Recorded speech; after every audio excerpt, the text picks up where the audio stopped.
Primero que nada, hola a todos, bienvenidos. Esta noche de Israel, tarde, en la mayoría de los lugares donde ustedes se conectan. En primer lugar, gracias por acompañarnos hoy desde cada rincón de América Latina, España, Estados Unidos, Israel y donde sea que estén. Ha pasado un año desde aquel día que sacudió todo. Un año completo que ha pasado por un lado sin darnos cuenta y al mismo tiempo donde cada día se hace demasiado largo, con los corazones llenos de dolor y preocupación.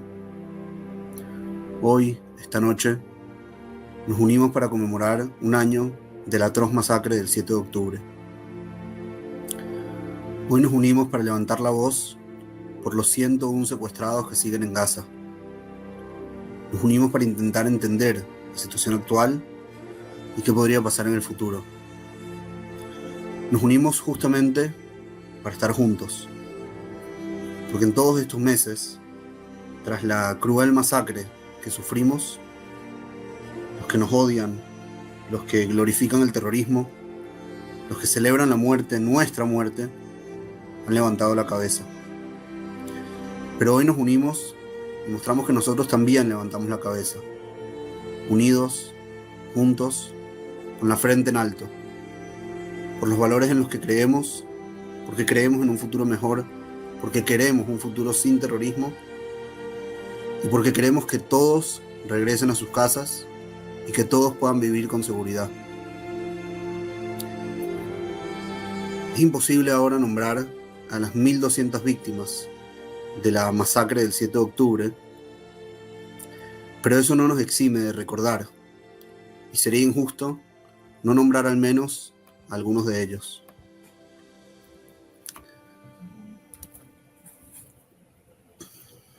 Disculpe.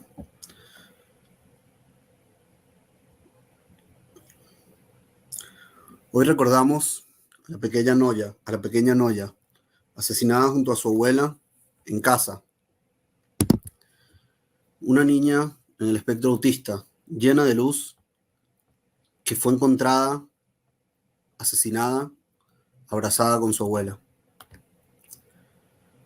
Hoy nos unimos para recordar a la familia Kutz y a la familia Kedem Simanto, dos familias enteras que fueron asesinadas en sus casas. Hoy nos unimos para recordar a Gil Taza, que entró con sus hijos a un refugio en la comunidad de Netiva Azará y que los terroristas jamás llegaron hasta el refugio donde estaban, lanzaron una granada y Gil se abalanzó para proteger a sus hijos y les salvó la vida. Y por si fuera poco, apenas unos minutos después, su hijo mayor, que no estaba en casa ahora, fue asesinado en la playa de Zikim, a tal vez unos pocos cientos de metros de su casa. Hoy nos unimos para recordar a Shlomo Ron, de los pioneros del Kibutz Nahal Oz, que cuando vio lo que estaba pasando a su alrededor, le pidió a su familia entrar al refugio y él salió a la sala de su casa para que si pasaban los terroristas por ahí, pensaban que estaba solo en casa, que no había más nadie, y así le salvó la vida a su familia, pero él fue asesinado. Hoy nos unimos para recordar a Orión Hernández, mexicano, y a su pareja, Shani Luke, ambos asesinados el 7 de octubre en la Fiesta Nova, y cuyos cadáveres de ambos fueron secuestrados por el Hamas, llevados a Gaza y luego rescatados por las Fuerzas de Defensa de Israel. Hoy nos unimos para recordar a Lior Rudaev, argentino del Kibutz Nir Yitzhak, asesinado el 7 de octubre, cuyo cuerpo sigue estando secuestrado en Gaza. Nos unimos para recordar a Iván Iraramendi y a Dafna Garkovich, él español y ella chilena, una pareja asesinada por Hamas el 7 de octubre. Nos unimos para recordar a Michel Nissenbaum, brasileño, que el 7 de octubre salió de su casa para intentar salvar a su nieta y que fue asesinado en el camino. Su cuerpo fue secuestrado a Gaza y fue rescatado meses después por las Fuerzas de Defensa de Israel. Nos unimos para recordar a Antonio Macías e Ivonne Rubio, ambos de origen colombiano, que tenían cada uno un hijo de una pareja anterior y que también el 7 de octubre fueron a la fiesta Nova a celebrar la vida y fueron asesinados mientras se escondían en un refugio. Hoy nos unimos para recordar a Daniel Levy, peruano, médico, que fue asesinado mientras intentaba salvar vidas en el kibutz Be'eri. Nos unimos para recordar a Gina Semiatic, una anciana de 90 años que estaba en el refugio en su casa, fue arrastrada a la sala de su casa y fue ejecutada a sangre fría por los terroristas de Hamas. Nos unimos para recordar a Dolev Yehud, paramédico, yerno de Marcelo Garzón, argentino, que en la mañana del 7 de octubre en el kibutz Niroz salió de su casa, dejando a su esposa embarazada y a sus 3 hijos en el refugio, y salió a intentar salvar vidas. Por meses pensamos que Dolev estaba secuestrado en Gaza, hasta que se encontraron partes de su cuerpo y fueron identificadas, y supimos que Dolev fue asesinado ese mismo 7 de octubre, pocos días antes de que su esposa dé a luz a su hija, a la que Dolev nunca conocerá. Hoy nos unimos en recuerdo, comprometidos con no olvidarlos, comprometidos con que nunca más pueda ocurrir lo que ocurrió ese 7 de octubre. Y esas son solo 12 historias de las 1.200 personas asesinadas el 7 de octubre. Vidas cortadas de raíz por la oscuridad del terrorismo. Y mientras hoy nos unimos con un inmenso dolor, al mismo tiempo tenemos una herida abierta por los 101 secuestrados que aún no han regresado a casa. Hoy nos unimos también para exigir que Yair y Eitan Horn, 2 hermanos argentinos e israelíes, sean devueltos a casa. También por la familia Vivas, Shiri, Yarden, Fir y Ariel, por quienes seguimos orando, pidiendo que estén todos vivos y que regresen sanos y salvos a casa. Por los hermanos Cunio, David y Ariel, que siguen secuestrados en Gaza, y ahora en unos momentos conversaremos con su madre Silvia. La pareja de Ariel, que además es hermana de Dolev Yehud, de quien hablamos hace unos instantes, Arbel, también sigue secuestrada. Hoy nos unimos por el Cana Buchbut, casado con una colombiana que también sigue secuestrado. Hoy nos unimos por Agam, por Daniela, por Karina, por Liri y por Naamá, todas secuestradas de la base de Nájalos que siguen estando en Gaza. Por Joshua Mollel, un estudiante de Tanzania que estaba en Israel en ese momento, en una pasantía, y que fue asesinado el 7 de octubre y que su cuerpo aún sigue estando secuestrado. Hoy nos unimos también por Shlomo Mansur, de 86 años, que escapó de Irak hace más de 7 décadas por las persecuciones antisemitas y que hoy está secuestrado en Gaza. Hoy nos unimos por Or Levi, que fue a la fiesta Nova junto a su pareja Inab, dejando a su hijo pequeño de 2 años en casa,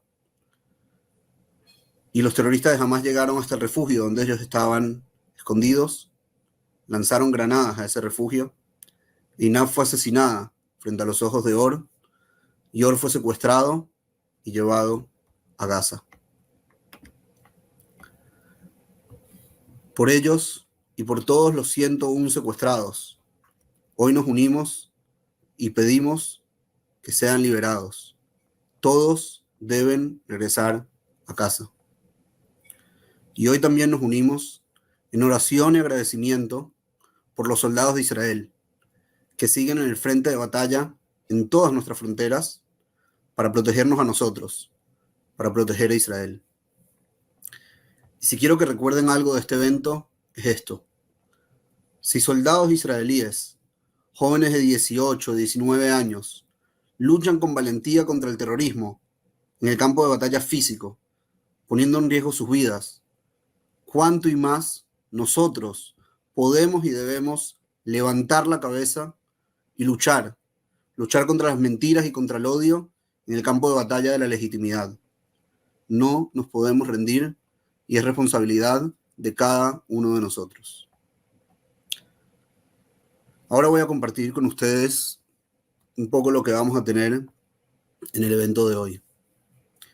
Vamos a comenzar con Silvia Cunio, argentina e israelí, que sobrevivió a la masacre del 7 de octubre en el kibutz Nir Oz y que dos de sus hijos, David y Ariel, siguen secuestrados en Gaza. Vamos a conversar también con Janet Scheigenbaum, del kibutz Nir Yitzhak, que sobrevivió a la masacre y que nos va a contar un poco de lo que pasó en su comunidad. Vamos a conversar con Dan Liberson, que nos contará sobre su cuñado, que fue asesinado en la fiesta Nova. Vamos a conversar con Alejandro Roisenthal, doctor en el hospital Ziv de Tzfat, que ha estado bajo ataques constantes de Hezbollah desde hace casi un año. Luego vamos a tener un briefing con Ronnie Kaplan, portavoz en español de las Fuerzas de Defensa de Israel, y también una charla corta con Enrique Zimmerman, periodista y experto en Medio Oriente, que va a compartir sobre lo que ha pasado este último año y también sobre el futuro de nuestra región. Vamos a tener un mensaje corto de Miguel Muñoz Valeriano, conferencista en diplomacia religiosa y pública, un amigo querido de la casa, quien nos envía un mensaje de solidaridad en nombre del pueblo cristiano. Vamos a tener un mensaje corto del presidente de Israel, Isaac Herzog, enviado a las comunidades judías y amigos de Israel para conmemorar este 7 de octubre. Y por último, ojalá todos puedan quedarse hasta el final del evento, vamos a tener un recorrido virtual por Nir Oz, uno de los lugares más afectados por la masacre del 7 de octubre, y junto a Ronnie Kaplan vamos a poder ver con nuestros ojos las casas y las calles de esta hermosa comunidad y escuchar las historias de las familias de Nir Oz y lo que pasaron ese terrible día, el 7 de octubre. Aprovecho para agradecer nuevamente a todos los que están acá. Gracias por conectarse. Gracias por este día tan doloroso estar conectados acá con Israel, recordar, unirnos con los ecos del ayer, las cicatrices del hoy y también las esperanzas de mañana. Vamos a comenzar conversando con Silvia, que ya está acá con nosotros, Silvia Cunio. Silvia. Hola. ¿Cómo estás, Buenas Silvia? noches. Buenas noches. Silvia, ¿Cómo se puede? Sí. Primero que nada, Silvia, muchas gracias. Muchas gracias por estar acá. No puedo ni imaginar lo difícil que es. Y te agradezco de todo corazón que nos des tu tiempo y de tu corazón para poder contarnos y poder compartir. Y el escenario es tuyo, Silvia. Me encantaría si puedes contar un poco de ustedes, de la familia, de lo que pasó el 7 de octubre y, por supuesto, de David y Ariel. Adelante, Silvia.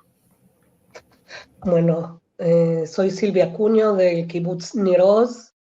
El 6 de octubre estábamos en mi casa, 20 personas, de los cuales al día siguiente quedamos de 12. 8 personas fueron secuestradas, de los cuales 2 son mis hijos, David y Ariel, y tengo otros 2 hijos, Lucas y Eitan. También voy a contar que el 7 de octubre, 6:30 de la mañana, nos despertamos con alarmas y empezó todo el caos. Con mi hijo Ariel, que nos comentaba por teléfono y por WhatsApp lo que estábamos viviendo, y que él estaba más en contacto con la gente de la guardia del kibutz. Y él fue el que nos dijo que había terroristas en el kibutz. Y a las 8:28 de la mañana nos mandó un mensaje por WhatsApp. Entramos en una película de terror y fue lo último que supimos de él, lamentablemente. Sabemos que está secuestrado junto con su novia Arbel Yehuda. Bueno, mis hijos son lo más, los 4. Mi hijo mayor Lucas, padre de 3 chicos, con su esposa, Eitan y David, que son mellizos. Eitan tiene 2 nenas, de 4 y 2 años, ahora 5 años, perdón, y su esposa, de que el 7 de octubre se salvaron porque de milagro se salvaron, y de todos los gritos que yo pedí de ayuda a todo el kibutz, tanto de adentro y también con personas de afuera.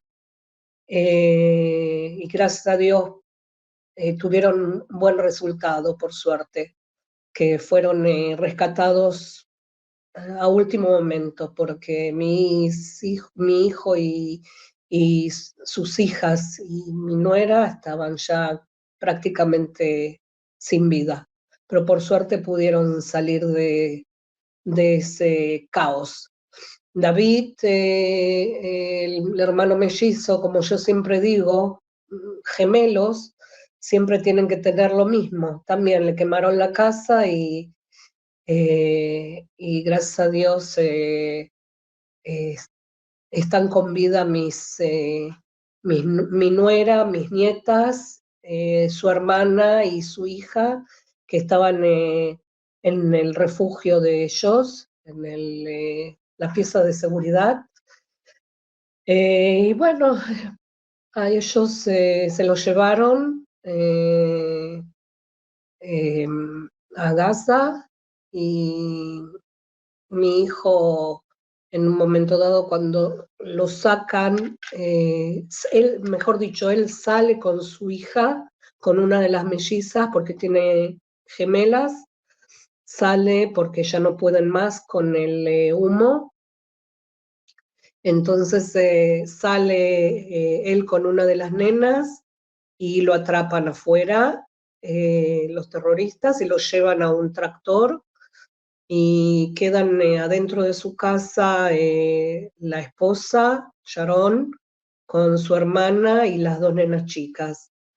Mi nuera estaba prácticamente desmayada, y la hermana dice: preferible salir de acá y morir con un tiro en la cabeza y no de asfixia.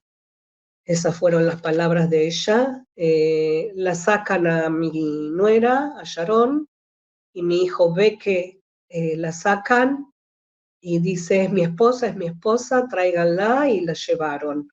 Y en otro tractor se llevaron a la hermana, a mi otra nieta y a la primita, que cuando llegan a Gaza, a mi nieta, Emma, se la arrancan de los brazos de la tía, y 10 días estuvo solita en una casa, aparentemente por lo que ha contado ella, una nena de 3 años sola en una casa de árabes.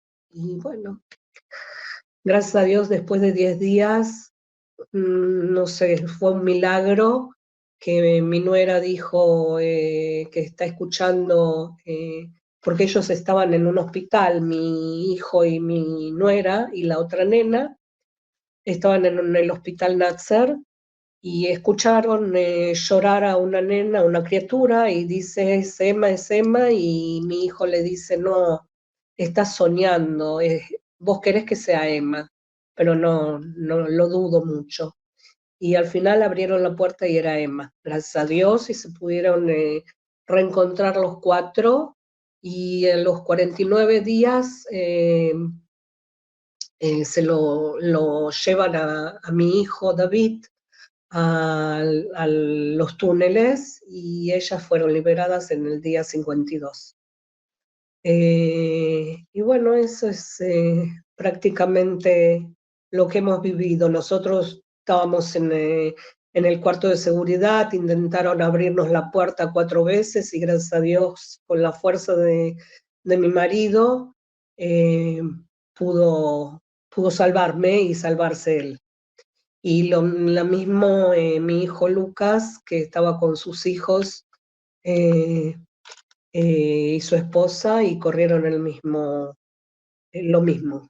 Entraron 4 veces, intentaron abrirle el cuarto de seguridad, y gracias a Dios no pudieron y encontraron, la verdad, que muchas cosas en lo de mi hijo, tanto tractores, motocicletas, motocross y plata. Y bueno, con eso se ve que se conformaron y los dejaron y se fueron. Y así es, y mis hijos son lo más, y yo sé con seguridad que ellos van a volver, porque es la esperanza que yo tengo, porque ellos también se saben arreglar con la gente, ya sea buena o mala. David es una persona muy...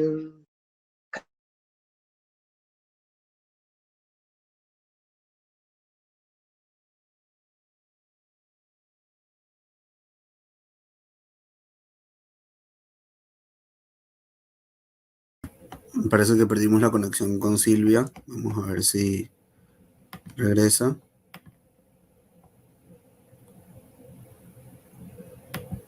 Vamos a esperar a ver. Pero solamente si se puede de alguna forma sintetizar o explicar un poco lo que Silvia comentó. Silvia tiene sus dos hijos secuestrados, dos de sus hijos secuestrados, David y Ariel. David, que fue secuestrado con su esposa y sus dos hijas mellizas de 3 años, una de las cuales pasó 10 días secuestrada sola en Gaza, y estuvieron, luego cuando estaban secuestrados todavía, estaban secuestrados también en un hospital en la Franja de Gaza, en el hospital Nasser, y estando secuestrados ahí en el hospital, esa hija que había estado separada por prácticamente 10 días, logró reencontrarse con la familia y de esa forma volver a reencontrarse con sus padres.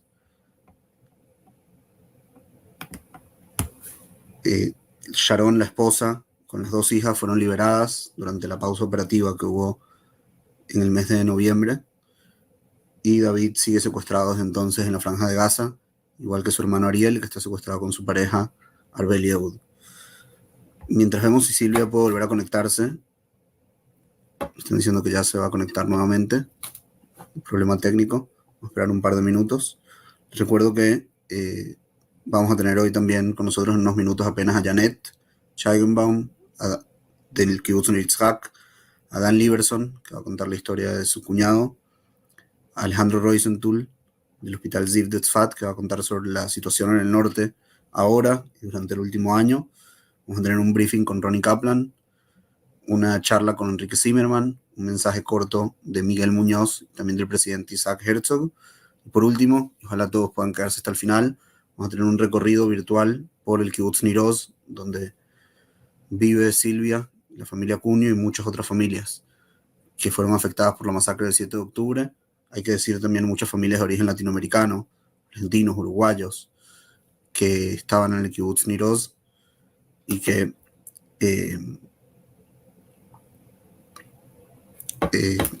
fueron afectados por la masacre. Estamos viendo si Silvia puede volver a subir. Disculpen por el problema técnico. Un minutito.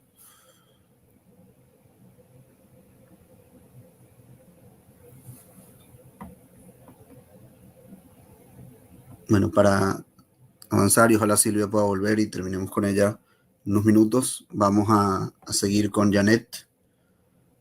Janet, ¿estás acá con nosotros? Sí, aquí está Janet. Hola Janet, ¿nos escuchas? Hola, ¿qué tal? Gracias, Gabriel, por esta oportunidad.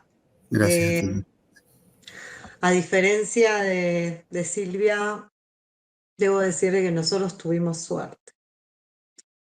¿Y por qué digo tuvimos suerte? Porque ese día, ese 7 de octubre, éramos 4 casas de una misma familia distribuidos en 4 barrios diferentes del kibutz.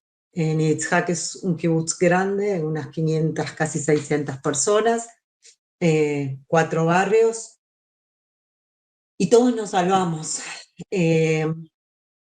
Cuando salimos la primera vez, tuvimos que entrar en los cuartos de seguridad con las primeras alarmas.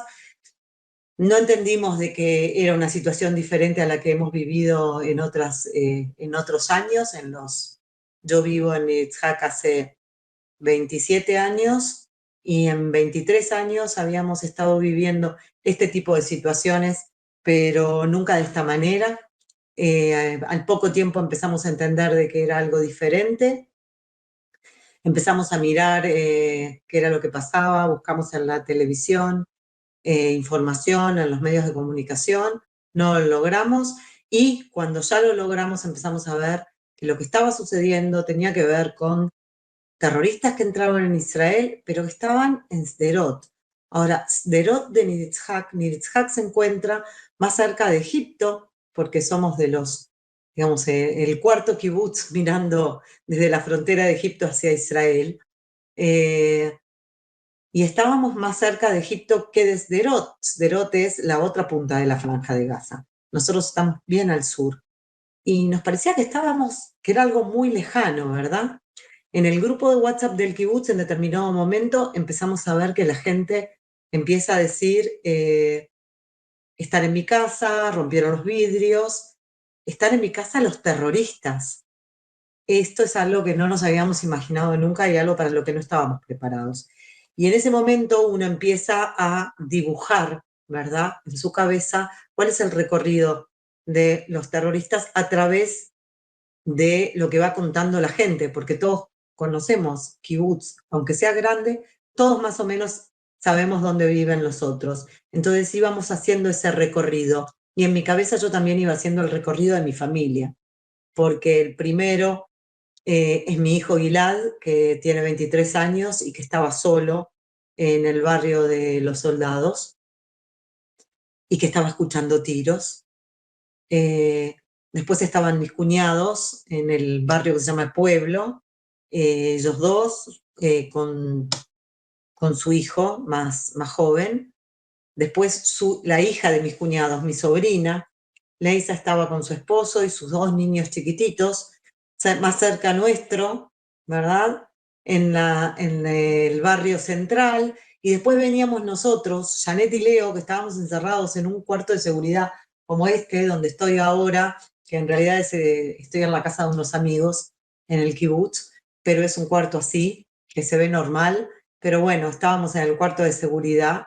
Y nosotros estamos en el último barrio que da a la otra, digamos, somos linderos con Kibutz Sufá. Desde mi casa se ve el otro kibutz. Yo estoy pegada a la cerca que circunda el kibutz.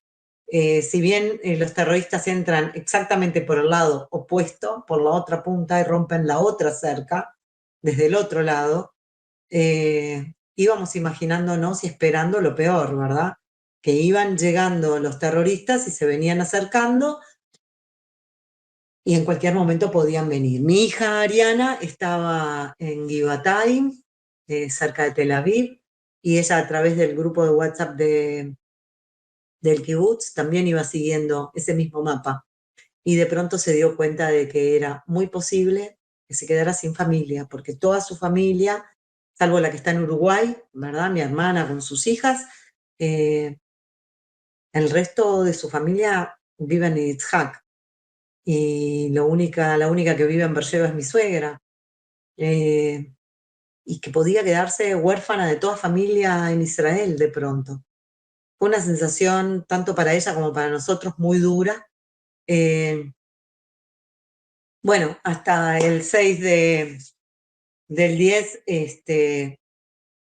yo tenía un emprendimiento, vivir en la frontera, con el cual hemos trabajado muchas veces con Conexión Israel, hemos recibido gente para tratar de explicar justamente cómo es vivir junto a la Franja de Gaza. Y realmente soy alguien que también por mi pasado como periodista en Uruguay y como encargada de prensa de la Embajada de Israel, muchos años en Uruguay, mi voz es buscada por muchos medios de comunicación de habla hispana y en todas las guerras siempre me buscan. Y bueno, el 7 del 10, en medio de que yo me escribía con mi familia, con mis amigos, íbamos viendo por el WhatsApp del kibutz qué era lo que pasaba. Yo soy encargada de recursos humanos de la empresa agrícola, por lo tanto estaba en contacto con todos los tailandeses, tratando de ver de que ellos se atuvieran en lo que había que hacer y que no salieran ni a filmar, ni mirar por la ventana, ni hacer ninguna cosa tonta que pudiera costarles la vida, y tratar de meterlos todo el tiempo que se quedaran dentro de su casa y en los cuartos de seguridad. En medio de todo eso, también estaba dando entrevistas para distintos medios, en especial de América Latina. Una situación como muy loca que se me revivió hace un par de días, cuando tuvimos el ataque iraní, y yo estando en el cuarto de seguridad en Beersheba, de pronto sentí que era una especie de déjà vu. Otra vez lo mismo. Encerrada en un cuarto de seguridad, mi hijo estaba trabajando en Beersheba, porque estamos en Beersheba desde el año pasado, y yo transmitiendo para medios de comunicación, como una cosa muy loca. Pero bueno, volviendo al 7, nada me había preparado a mí para recibir un mensaje como el que recibí unos días después, el 13 de octubre, una mujer que había visto una entrevista que me habían hecho en la televisión argentina, me busca a través de Facebook y me dice: soy prima de alguien que vive en uno de los kibutzim de allí, no podemos tener ninguna información de ellos, te pido que me ayudes, te vi en la televisión en Argentina, te pido que me des una mano. Bueno, yo conocía a esa familia, hicimos la escuela juntos con mi hijo más chico, de algún modo. Era una familia conocida de otro kibutz. Yo no tenía ninguna información. Lo que hice fue contactarlos con la gente de la Moatzá, del municipio nuestro, para ver si los podían ayudar. Y efectivamente después me entero que sí. Pero pocos días después yo veo en la televisión un entierro. Y cuando veo ese entierro y escucho quiénes son los nombres y de qué kibutz son, bueno, no puedo parar de llorar, porque eran esa familia justamente que yo conocía, cuya prima desde Argentina no había tenido más información y se había contactado conmigo. Y de esa familia, padre, madre y 2 hijas murieron, fueron asesinados, y el hijo fue el que sobrevivió. Nada me había preparado para una situación de este tipo. Son de las cosas a las que uno debe decir gracias, gracias por estar vivos. Terrible esa situación, pero cuando unos días después yo logro escribirle a Dina en Argentina, ella me manda a mí un mensaje de fortalecimiento. Y ese es el momento en el que de pronto yo entendí que esto que nos había pasado a nosotros en Israel, en Kibbutz Nir Yitzhak, no tenía nada que ver ni con kibutzim, ni moshavim, ni qué municipio era el afectado. Era algo que tenía que ver mucho más allá de Israel, con todo judío en todas partes del mundo, porque fue algo que nos afectó a todos. Me afectó a mí porque yo tuve que vivir como 16 horas encerrada en un cuarto de seguridad pensando que nos iban a matar, pero también le pasó a todo aquel judío o no judío, pero que tiene relación con gente que vive en Israel o que estuvo en Israel o que sabe cuál es la situación. Todos se sintieron afectados de un modo u otro. Y bueno, fue algo muy importante también, y también me hizo volver a mi historia personal. Mi mamá llegó a Uruguay a los 11 años, después de un periplo de unos 4 años por Europa. Siendo niña ella y su familia, en 1942 se los llevan a campos de trabajo en Siberia. No van a campos de exterminio, por suerte. Ellos tuvieron mucha suerte también. Y 4 años después, en 1946, la familia, que logró mantenerse unida, mis abuelos con sus hijos, llegan a Uruguay, un país que los recibe con los brazos abiertos. Y de ahí mi historia personal. Pero quizás lo más importante de todo eso fue el legado que me dejaron a mí. Porque mi abuela siempre decía: si estamos todos juntos, estamos todos vivos, estamos todos bien. Y eso fue lo que yo le dije a mi familia todo el tiempo. Si estamos todos juntos, estamos todos bien. Y no es necesario tener un número marcado en el antebrazo para ser un sobreviviente. Creo que hoy día todos tenemos números marcados en el corazón, que son los que nos recuerdan esto que hemos pasado. Pero bueno, mi familia tuvo suerte, yo tuve suerte. Soy una agradecida de la vida. Lamento mucho que haya muchas familias que no. Lamento profundamente que en estos momentos hayan 101 rehenes, que son tantas familias involucradas, ¿verdad? Y que están esperando. En Nirtzhak aún estamos esperando que devuelvan el cuerpo de Lior Rudayev y que devuelvan el cuerpo de Tal Haimi, que son los que nos están faltando para poder decir que todos de algún modo han vuelto a casa. En el día de hoy, antes de esta conversación, estuvimos en un acto en el cual recordamos a todos. Lamentablemente la lápida de recuerdo de 5 nombres pasó a tener otros 8 más que se sumaron esta vez, con un gran dolor, pero bueno, esperemos del dolor también poder seguir adelante. Gracias, Janet, gracias por ese mensaje. Janet, me gustaría preguntarte 2 cosas. Disculpa por extenderlo. La primera, si nos puedes contar un poco, dijiste ahora se sumaron otras 8 personas. Si puedes contar quiénes son las 8 personas, qué pasó en el kibutz en corto, para poder saber. Okay. Lo segundo... En el kibutz ese día entraron los terroristas, hicieron un incendio en la entrada. Eso generó que el primero que salió del equipo de seguridad del kibutz fuera Oren Goldin, de padre argentino, madre israelí, que saliera a ver qué era lo que sucedía y fue el primero en caer a las 7:30 de la mañana. A esa hora nadie tenía idea todavía de qué era lo que estaba pasando en realidad, ni si había terroristas. Un poquito después sale Yaron Shahar,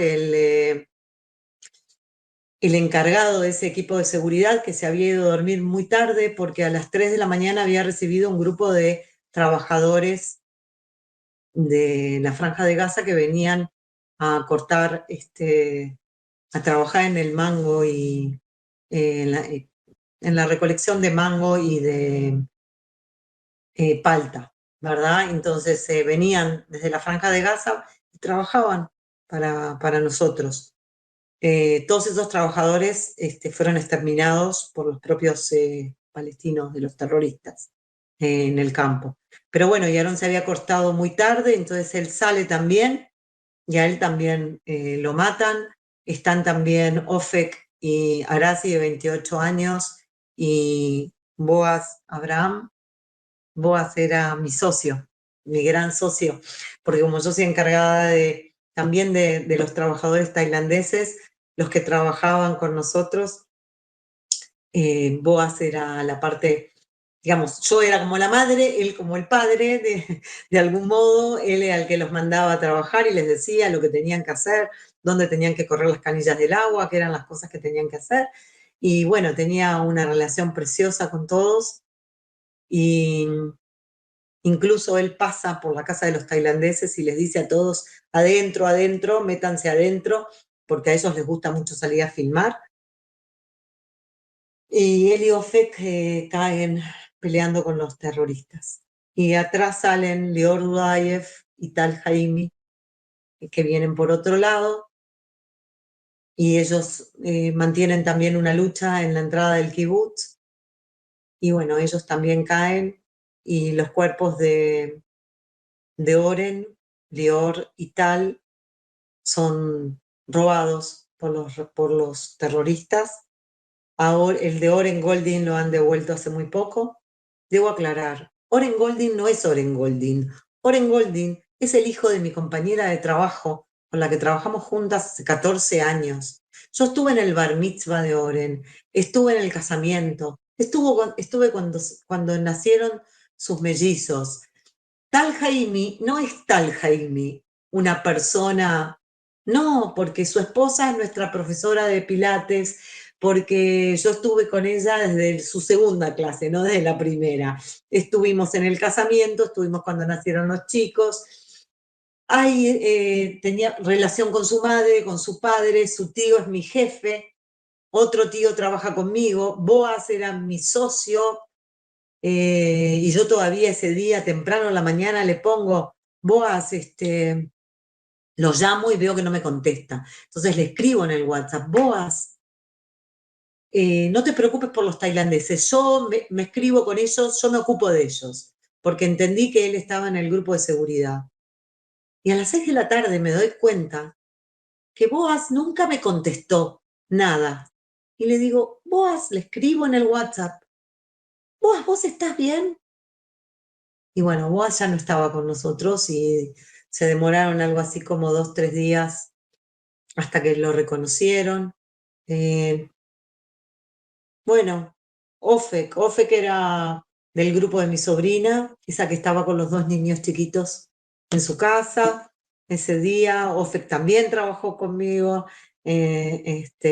lavando zanahorias enanas que nosotros producimos y trabajando con nosotros en distintas épocas. Y Aarón, que era el jefe de seguridad, en su momento había sido también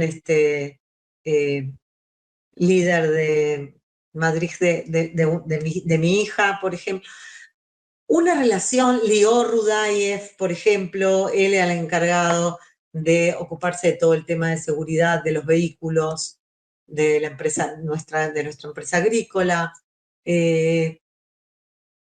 Cada uno de ellos tiene una historia y tenemos vida en común, porque cuando hablamos de kibutz estamos hablando de comunidad, y cuando hablamos de comunidad estamos hablando de que hemos compartido distintas comisiones, en que el que no trabajó con mis hijos, yo trabajé con ellos, o con sus padres, o con sus tíos, que estuvimos en fiestas juntos, que compartimos situaciones y cosas. Incluso los hijos de Silvia Cunio.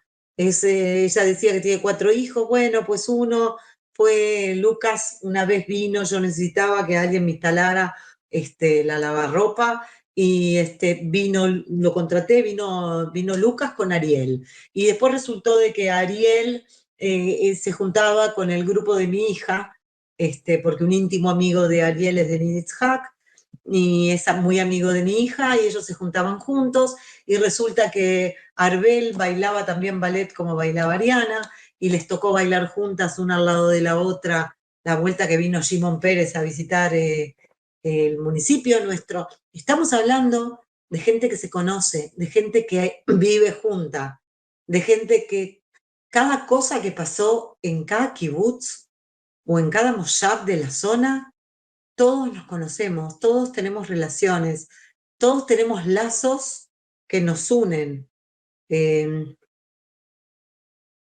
La semana pasada, antes de Rosh Hashanah, un grupo de 12 mujeres del municipio fuimos invitadas a contar nuestras historias en una noche de mujeres en el municipio de Shkol. Y era impresionante. Cada una pensaba de que su historia no era la historia. Y de pronto formamos un collar de historias de mujeres religiosas, no religiosas, de kibutzim, de moshavim, de distintos lugares, de distintas edades, de 30 a 73 años, la mayor, y cada una contando su historia. Y fue una cosa impresionante. Cada mujer que estaba sentada esa noche allí vino a decirnos después qué impresionante y cuánto les habíamos removido, porque cada una pudo verse en alguna de nosotras en su propia historia. Cuando nosotros hablamos de todo lo que ha pasado ese 7, estamos hablando de algo que no debe ser callado, no debe ser olvidado. Kibutz Niroz, uno de cada cuatro miembros fue raptado o asesinado. Son quizás de los lugares más sangrientos y terribles, Nir Yitzhak, con toda nuestra desgracia, yo hablaba de 6 que cayeron defendiendo el kibutz, pero tenemos también a Ofir Melman, cuyo papá trabaja conmigo, cuya mamá trabajaba conmigo cuando Ofir y su hermano mellizo estaban en la panza de ella, hace 21 años atrás. Y bueno, Ofir cayó defendiendo, ayudando a sus amigos porque era paramédico en la base que está enfrente a Kibbutz Sufá, que está al lado nuestro. Y Ela Jamoy, íntima amiga de mi hija, que estaba en la fiesta Nova, que estuvo viva durante horas y se escribió con las amigas y les pedía ayuda y trataban de ver cómo la podían ayudar. Y finalmente la rescataron, pero ya no se pudo recuperar y murió en el hospital. Janet, Todas son historias, pero no son historias, son tristes vivencias que nos ha tocado vivir a cada uno de nosotros y que ojalá nunca más haya que volver a vivir.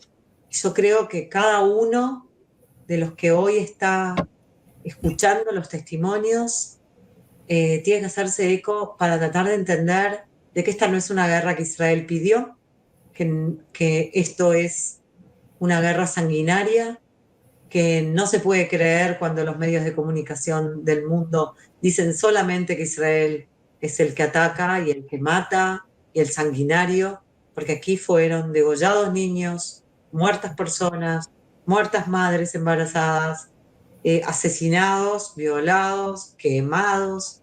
Israel nunca ha buscado hacer ese tipo de cosas contra los palestinos en forma deliberada. Pero bueno, gracias, Janet. que los testimonios sirvan simplemente para no olvidar y para tener un elemento más para poder juzgar. Gracias, Janet. Mil gracias, y creo que me quedo también con eso, y creo que es importante de simplemente, primero agradecerte, Janet, y simplemente que la gente entienda que detrás de todos esos números y datos y cosas que a veces parecen tan lejanas y tan en el otro lado del mundo, al fin y al cabo son personas que, como Janet contaba, son todos partes de una comunidad, se conocen unos con otros, compartieron unos con otros, son vidas, detrás de cada número, detrás de cada nombre, al fin y al cabo una familia, sueños, vidas completas que fueron cortadas de raíz ese 7 de octubre.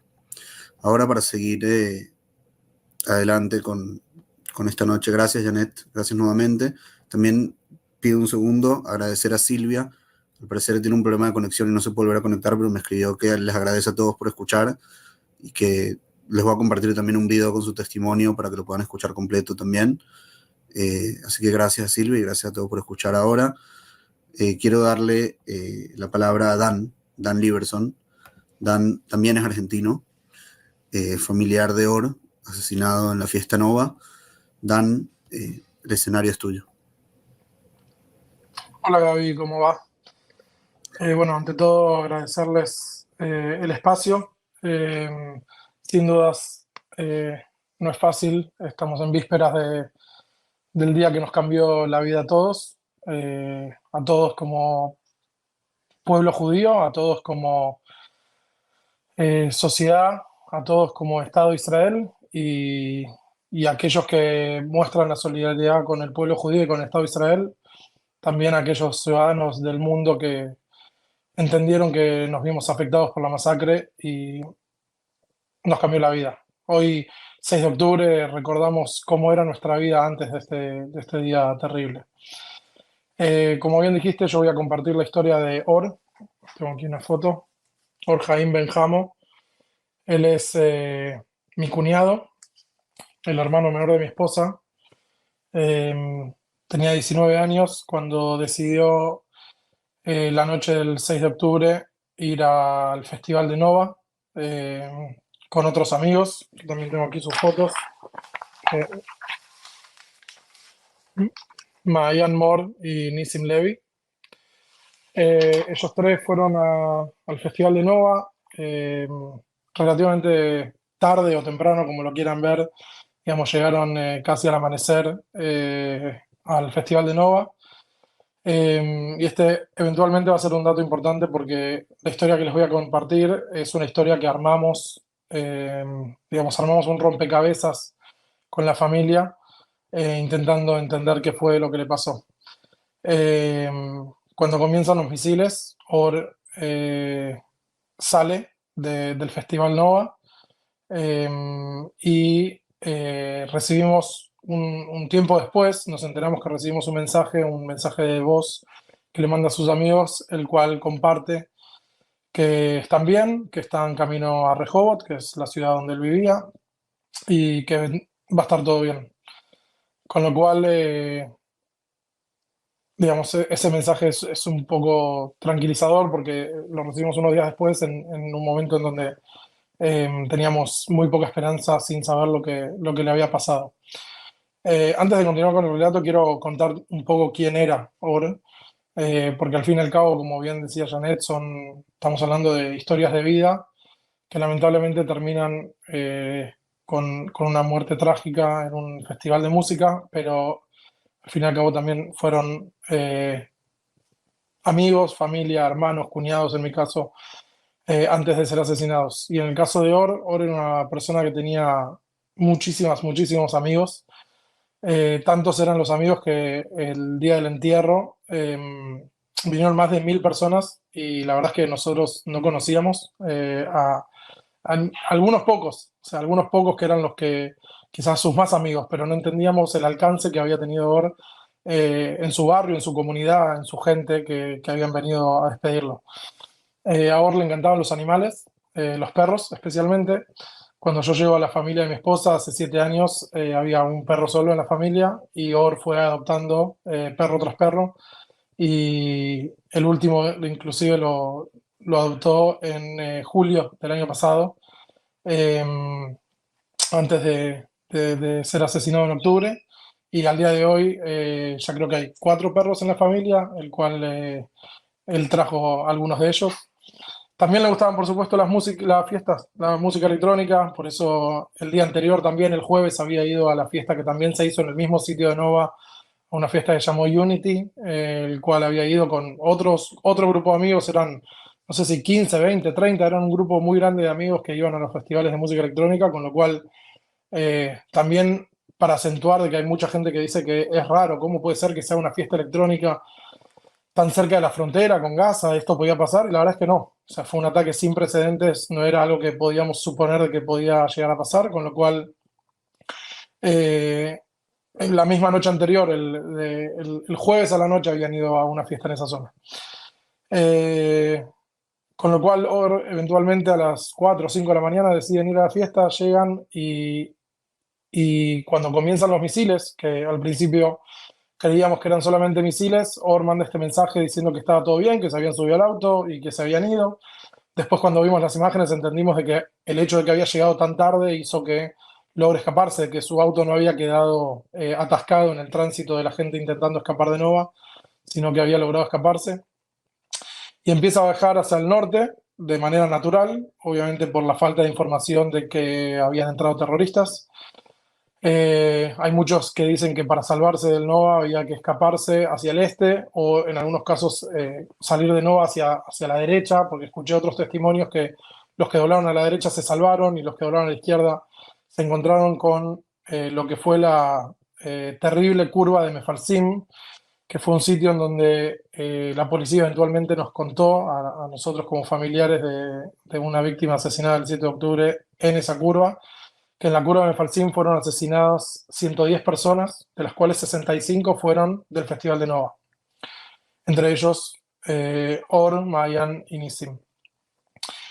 Como les dije antes, la historia de Or la armamos como si fuese un rompecabezas y una de las frases que más nos resuena en la cabeza es que la noche del entierro, porque nos enteramos más adelante, nos enteramos el jueves, o sea, tenemos el sábado, es el día que Or es asesinado en esa curva, y tenemos el domingo, que es el día que se le informa a la sociedad de Israel que si tienen algún familiar desaparecido, en condición de desaparecido y no saben nada de él, que lleven pruebas de ADN a la policía. Eso es lo que hacen mis suegros, llevan cepillo de dientes, una remera, un cepillo de pelo para que haya información de ADN. Y luego van pasando los días en donde vamos perdiendo la esperanza hasta que el jueves 12 a la mañana, a la media mañana, nos despertamos con un mensaje de otra de las hermanas de mi esposa. Ellos son 9 hermanos, mi esposa es la mayor, Or era el más pequeño, que dice: vengan a casa todos, que el ejército está acá. Y obviamente, a pesar de haber intentado mantener la esperanza durante todos esos días, entendimos inmediatamente qué significaba el mensaje de que el ejército estaba en la casa. Como dije, entonces fue el entierro esa misma noche y luego en la Shivá, en la semana de conmemoración de homenaje a los muertos, uno de los voluntarios de Saca nos cuenta que vio el cuerpo de Or y que nos habían pedido la noche del entierro no verlo, pero que él nos podía decir que lo vio y que murió como un héroe. No entendimos en ese momento si fue una frase de consuelo o si fue, digamos, información fehaciente, qué quiere decir o cómo lo notó, si él vio el cuerpo. Y esa frase, digamos, nos quedó resonando. Lamentablemente al día siguiente, el viernes 13, la mamá de Maayan también es informada de que fue encontrada, que dio match el ADN de Maayan, con lo cual luego en una conversación con la madre entendemos de que Maayan había logrado hablar por teléfono con uno de sus familiares y les había dicho que sus amigos estaban luchando por ella.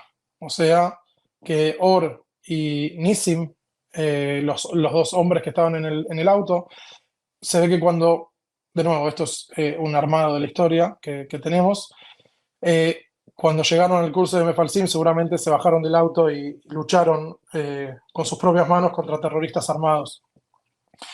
Y de alguna manera el hecho de que Maayan haya comunicado este testimonio en esa llamada telefónica y que el voluntario de Zaka nos haya dicho que Or murió como un héroe, de alguna manera armamos el rompecabezas y entendimos que Or realmente intentó sobrevivir hasta el último momento y que intentó inclusive salvar a su amiga.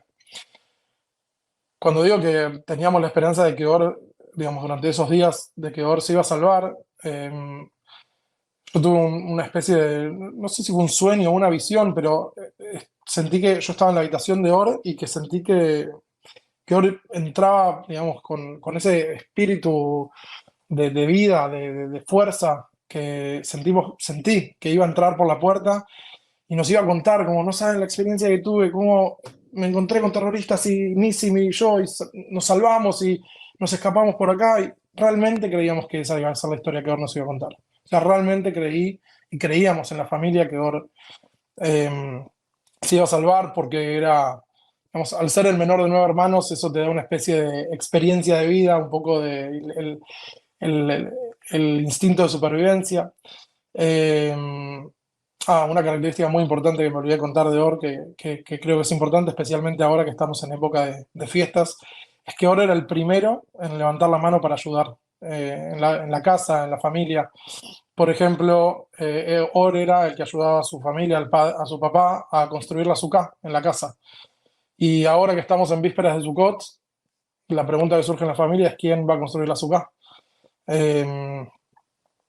O sea, estaba tan claro que Or era el que lo hacía, que era su rol, que era el hecho de ayudar, limpiar la casa en Pesaj, digamos, colaborar, era, no sé, armar los muebles de Ikea, lo que sea que haya que hacer. Or era siempre el que levantaba la mano y ayudaba en la casa, con lo cual la ausencia de Or es muy fuerte y como su nombre le indica, Or Haim significa la luz de la vida. Una de las frases que más resonaba en el día del entierro era que nos apagaron la luz. Or se fue y nos apagaron la luz. Inclusive ahora que estamos en vísperas de recordarlo, hablamos de que Or era la luz de la casa y Or se fue, Or fue asesinado y justamente la luz se apagó porque nos hace falta, era el más pequeño de la familia. Creo que también es importante comentarte, Gaby, y a toda la audiencia, que Or tenía 19 años y lamentablemente no dejó descendencia. No tenía, estaba de novio, pero digamos que no era muy joven, estaba todavía con muchos planes de vida por futuros. Y durante la Shiva tomamos la decisión de homenajearlo escribiendo un Sefer Torah en su honor. Sí, para que cada vez que ese Sefer Torah, que es eterno, mucho más que la vida de cualquiera de nosotros, su alma sea elevada, Leilui Nishmat. Y bueno, estamos juntando donaciones hace casi un año, ¿sí? En octubre, en la próxima semana se va a cumplir un año de que estamos juntando donaciones. Hoy hice público un story de que volví a hacer el cálculo porque recibimos donaciones por varias plataformas y varios medios y estamos cerca, digamos, nos faltan aproximadamente 6.000 shekels, $6.000, perdón, 24.000 shekels. Y la verdad es que es importante. La mamá de Or está haciendo también, lo está homenajeando de todas las maneras posibles. Inauguró un puestito también para elevar el alma, para un puestito para ponerse los tefilín, para quien quiera que lo haga en su memoria y para elevar su alma. Durante todo este año hicieron Shiurim Torah en su casa, con el esfuerzo que implica recibir, con el dolor de la ausencia de Or, recibir en su casa, en el patio de tu casa, a un promedio de 100 chicos jóvenes que venían a escuchar un Shiur Torah en honor a Or, con lo cual la presencia de Or, la ausencia es tan grande que tenemos que homenajearlo y honrarlo de todas las maneras posibles, y bueno, el Sefer Torah es uno de ellos. Y así estamos, muy dolidos, sin saber realmente cómo sanar, pero buscando la manera de encontrar la fuerza de seguir adelante. Gracias, Dan. Muchísimas gracias por compartir.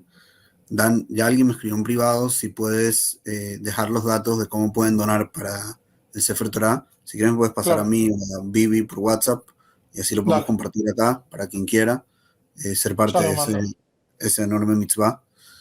Gracias, Dan. Muchísimas Muchas gracias, Gaby. Muchas gracias compartir a Conexión Israel por la oportunidad de compartir la historia de Or, no solamente por este medio, sino que a tantas otras personas que visitaron Israel a través de ustedes. Gracias a Ronnie, a Vivi, a Gaby y a toda la comunidad por este abrazo. Gracias, Dan. Muchísimas gracias y que no sepan más de dolor, como decimos. Cuando Dan me pase los datos, les paso por acá también en el chat para quien quiera colaborar. Ahora, bueno, vamos a hacer un poco un paso ahora de un escenario a otro.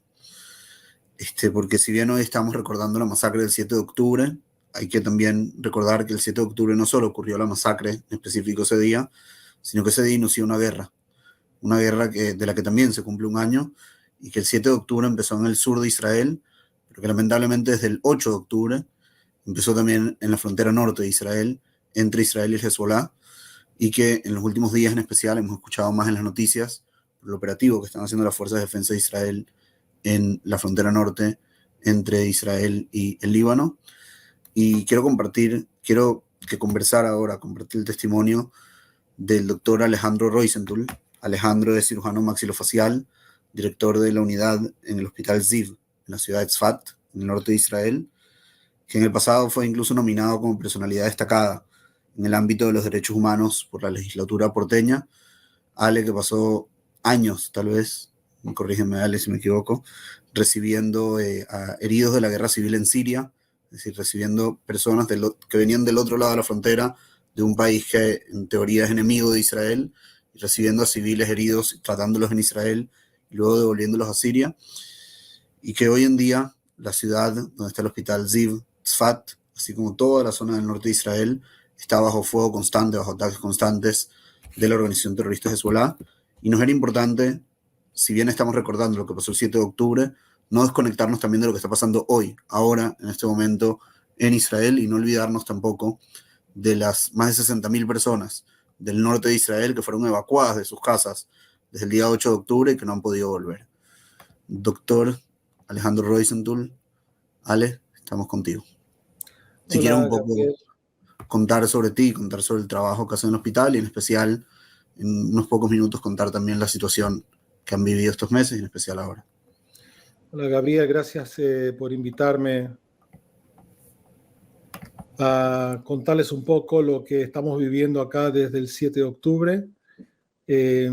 Agradezco los testimonios que son muy desgarradores. Evidentemente, el 7 de octubre cambió la vida a todos, también a todo Israel. Israel no es lo mismo desde el 7 de octubre, toda la vida acá ha cambiado.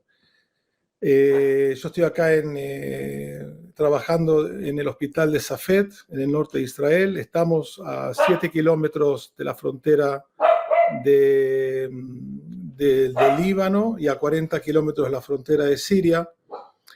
Yo me quiero disculpar si tengo que correr al refugio porque estamos recibiendo un promedio de 120 misiles o raquetas por día desde el 8 de octubre. Se han tirado miles y miles de raquetas desde el Líbano y drones también.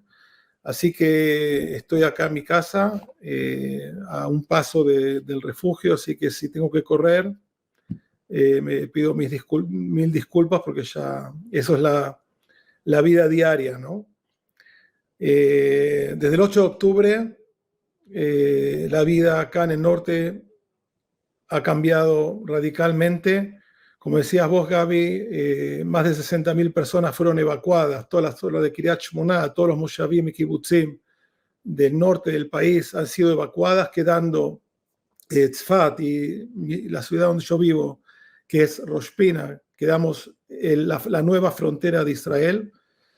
Un montón de kibutzim y moshavim que son keilot, comunidades que fueron dispersas por todo el país. Hemos hablado con mucha gente de kibutzim, sobre todo la gente grande, la gente de la tercera edad, que quedaron ya hace un año en banda, como diríamos en Argentina, perdiendo su comunidad, perdiendo todo el apoyo de la gente joven que forma esa comunidad, de los chicos, y la gente más joven que está dispersa en el Mar Muerto, en Tel Aviv, en el centro del país. Perdimos todo lo que es la Keilah acá en el norte del país, quedando toda la zona esta, que lo que es Katzrin, Rosh Pina, Hatzor, Tzfat, siendo el frente más cerca de lo que son los ataques constantes a diario de la Hezbollah, con drones, con bombas y por supuesto con los misiles de Irak y de Irán que también nos atacan. Desde el 8 de octubre, el hospital de Safed, pasamos a trabajar bajo tierra. Hemos prácticamente anulado toda la práctica de la medicina electiva. Estamos trabajando en salas de cirugía protegidas contra misiles. Estamos internando a chicos y a gente herida, que estamos bajo tierra, o sea, toda la parte de internación está protegida.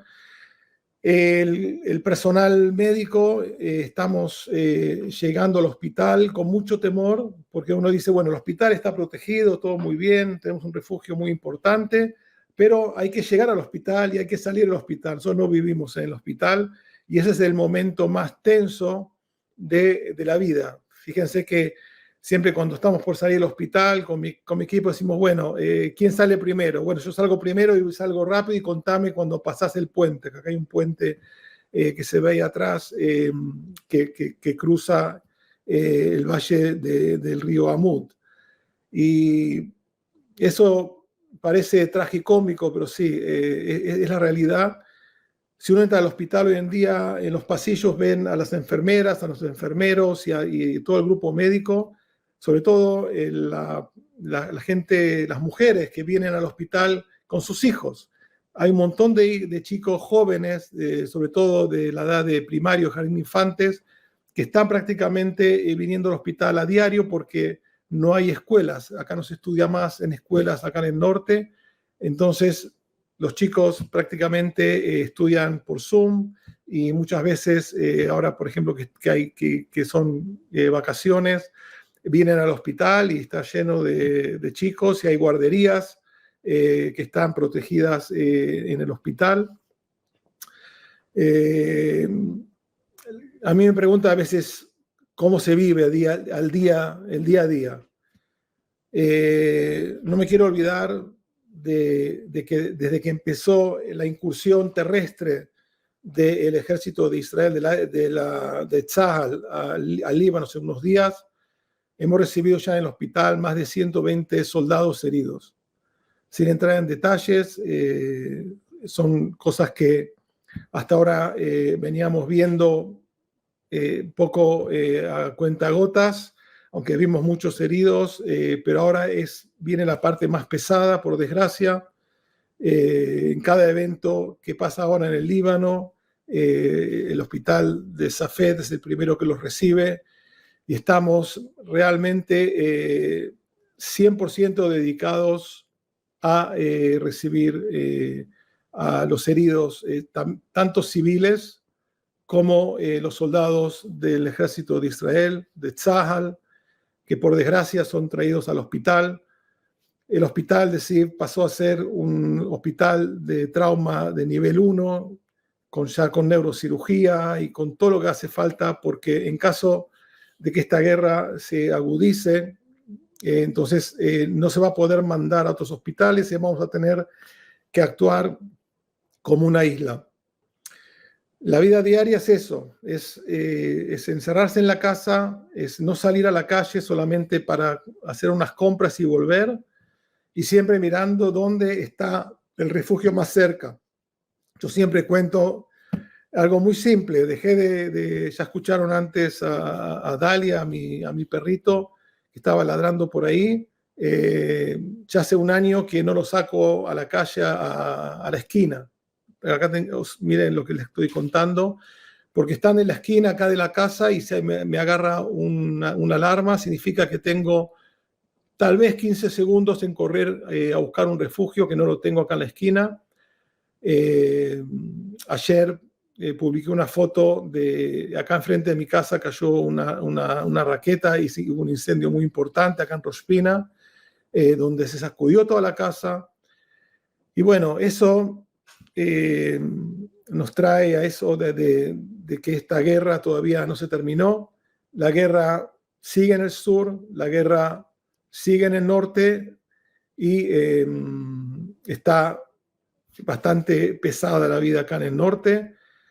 Y bueno, estamos, creo que lo dije, como vos decías, Gabriel, que atendía a los sirios.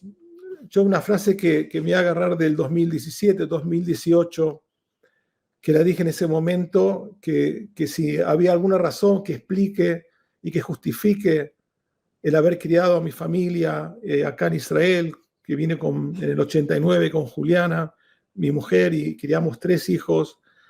Y en ese momento dije que sentía que tenía mucho valor el hecho de estar en un hospital atendiendo a heridos sirios que venían de la frontera, de una guerra muy cruda, y que eso hacía sentido la aliá. Uno a veces se pregunta, como el Hadash, ¿por qué hice aliá? ¿Qué estoy haciendo acá en Israel? ¿Qué estoy acá haciendo en la frontera con el Líbano? Y en ese momento encontré la razón en esa misión que tuve importante de recibir tantos años a los heridos sirios.